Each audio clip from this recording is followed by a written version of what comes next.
It's the beginning of June. I've read a lot of books. I'm reading a lot of books. I've picked up a lot of books. So let's do a book haul and a TBR. Hi, I'm Michael Everts, and this is Fit to be Read.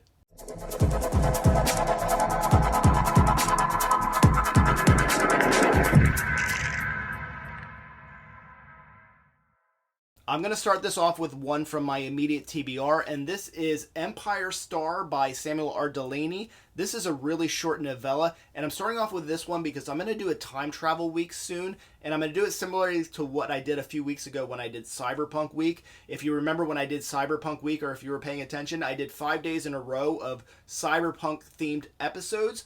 I'm going to do the same thing with time travel, and I'm going to do 5 days, a full week of content featuring science fiction time travel novels, so be on the lookout for that. So I want to do a reread of Empire Star because this is a really good time travel story. Next up is, really quickly, 2 books that I don't know anything about other than that a publisher reached out to me and I'm curious to kind of check these out. These are very young adult and not something I would typically read, but I might have my son help me out with these. This is The Dark Union, Arco, and then Arco, The Cosmic Order. So I've got 2 books here. I think these are sequels. Let's see. A group of tweens unearth the most significant discovery in world history, designed to save the human species from itself. And the teen Arconauts are back, and their mission to evolve humankind is being met with deadly opposition. I really like these covers. They have this really soft, kind of matte feel to them. And for young adult and for a younger audience that they're targeting, I think these covers are sort of real knockouts. Take a closer look there and there. So I'm not sure how I'm going to work this into my TBR since it's not what I typically read, but I'm kind of curious to give it a go and see how we can work this into the channel. And then, of course, we have Empire Star. Next up is Goliath by Tochi Onyebuchi. I'm always a bit timid when selecting new releases, as I really value my reading time, and it's hard to know what to expect. I really enjoyed Riot Baby by Tochi Onyebuchi, so I go into this with really high expectations. I did my due diligence, and I've read and I've watched a few reviews of this Onyebuchi science fiction novel, and it definitely grew on me. Tipping it over the edge were commentary from 2 reviewers that I really respect highly, Angela from Literature Science Alliance, and Bethany from Beautifully Bookish Bethany. Opportunity favors the privileged. So far what I gather is that, prompted by perhaps a nuclear event or environmental catastrophe, humanity has left the Earth, or at least most of it has. Not surprisingly, it appears it is those with privilege that have been able to leave or flee, and of course the marginalized groups are the ones that are left behind. Those who have fled have formed colonies in space. I expect this book to be heavy on atmosphere and non-linear storytelling. I like both of these things, adding to my high expectations. Admittedly, I go in questioning, isn't 2050 a bit too near future for us to be setting up space colonies? Maybe it isn't. The Membranes by Chi Ta-Wei, published in English in 2021. This is another book that I go into with high expectations and a lot of excitement. First, I have great expectation with translated fiction from this area of the world. The Membranes was originally published in Taiwan in 1995. Second, this was highly recommended to me by a reviewer that I really respect and enjoy, Mianacorn from the Bookish Land. The Membranes is set in the near future, and people now, fleeing the devastating effects of climate change, live in domes at the bottom of the sea. The atmosphere is dystopian, with media conglomerates seemingly running everything. This is science fiction that includes drones and cyborgs, surveillance tech, and queer and trans themes. Eyes of the Void. This is another 2022 release, and it's the sequel to Adrian Tchaikovsky's Shards of Earth, book 2 of his Final Architects series. Now, I'm not showing this book because I filmed this previously and I didn't have the cover on it, and I realized the book is green, so it's not working with the green screen. On my top 5 new release reads of 2021 episode, I had Shards of Earth at the top of my list. I've already started this read, and I'll probably be finished with it really soon. This is a great continuation of Shards. In this series, humanity faces the great threat from the moon-sized architects. This enemy barely regards other life forms and destroys planets, reshapes them even. The Earth has long since been destroyed by the architects. the remaining human interests, along with the genetically enhanced superhuman Parthenons and the unusual clam-looking alien race, the Hegemon, attempt to thwart the architects and find out what is behind their aggression. Speaking of the green screen, I'm not sure how well we're going to do with this little section here, but this is Light from Uncommon Stars by Ryka Aoki, published in 2021. I've just begun reading this, and I'm reading it as part of a buddy read with Erica from the amazing channel The Broken Spine. A few pages in, and I'm getting the, oh, this is sci-fi mixed with fantasy vibe. I'm fine with that, though if you watch this channel regularly, I recently did a diversion into fantasy reads with reads of Piranesi and Gideon the Ninth, so here we go again. I'm also excited that there is transgendered representation in this story. I've just met with the main character Shizuka Satomi, the world-renowned curator of violinist talent. She is the Miranda Priestley or the Anna Wintour of the concert world.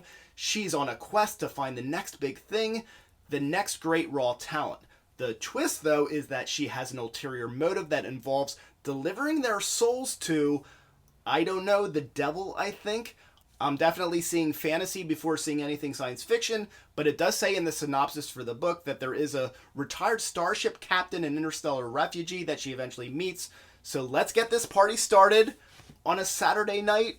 That actually works because tomorrow is Saturday for those keeping score. Coming in the oldies but goodies category, Last and First Men by Olaf Stapledon, published in 1930, is an old school classic science fiction book. I didn't have a copy of this, and it is a book that I left off somewhat regrettably of my top 150 science fiction reads video last year, only because I couldn't remember it well enough. I want to include it in my upcoming top 200-ish video this year, and in order to do so, I have to get a reread in.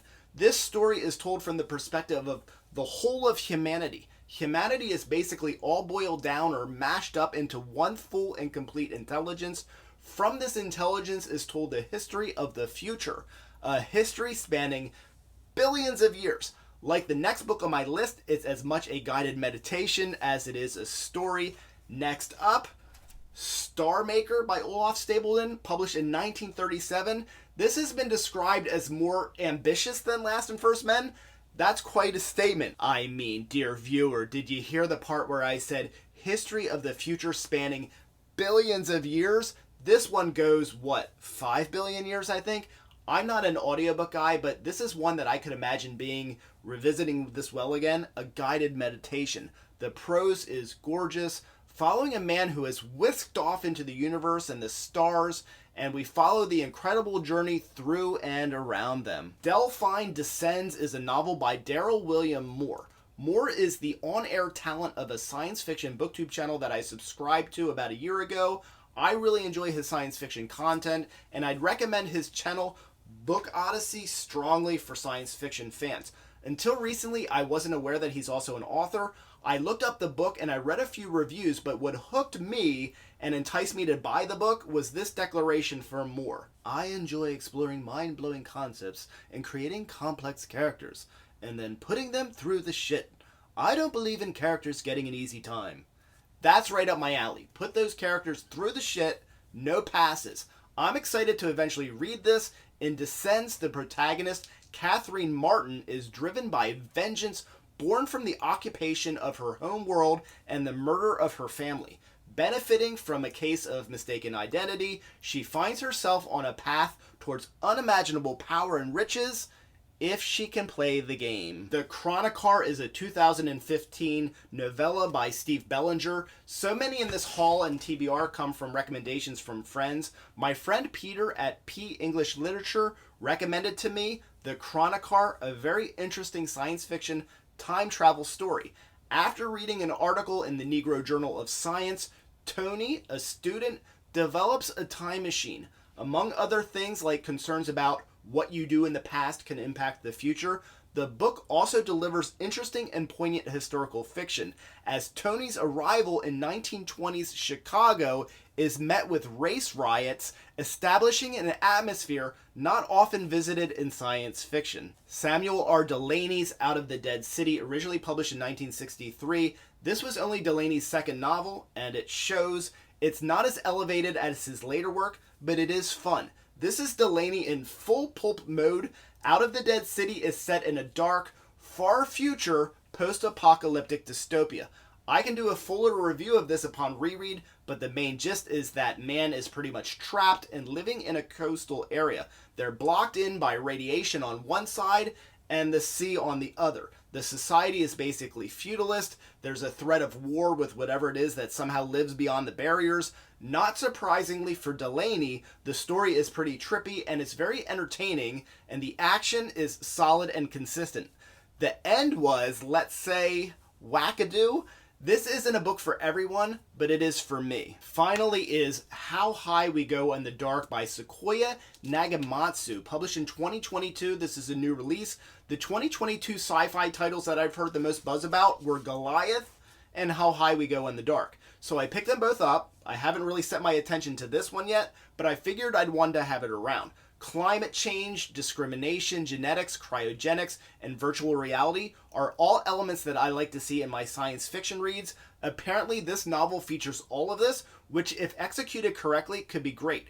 I'm curious to see if the 300-page length of the book is enough to pull it off. The novel is made up of a number of self-contained stories and with an overarching and connecting theme. With these types of books, the strength of the connecting theme can often make or break it for me.